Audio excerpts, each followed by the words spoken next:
With a Labour pedigree, Greenwich should be a safe Labour seat. But the Tories scaled down their majority last time, and this time Alliance bandwagon specialists are in town. In the last borough elections, 9 out of 10 wards in the constituency returned Labour councillors. True Blue Blackheath voted Tory. It's a riverside borough, but the bits the tourists see can, according to political author Robert Waller, be misleading. Well, everybody knows the famous facade of Greenwich, which really looks rather posh, but even most of the waterfront is pretty industrial with scrapyards and that kind of thing. And the constituency is really a Labour stronghold. It's got the odd isolated pockets of good housing around Blackheath and Greenwich Park.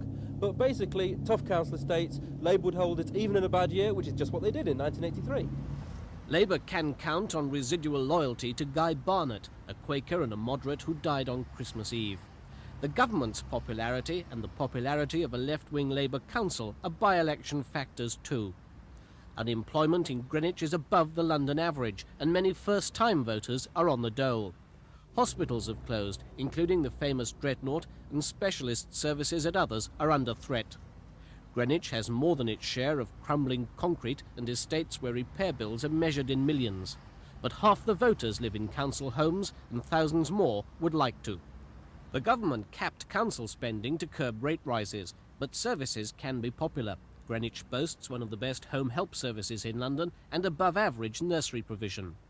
With legacies of Wren, Hawksmoor and Vanbrugh, Gypsy Moth and the Cutty Sark, tourists flock to Greenwich. Pie and mash is on the menu, but mange too next door to mushy peas. So is Greenwich typical of London, typical of a country warming up for a general election?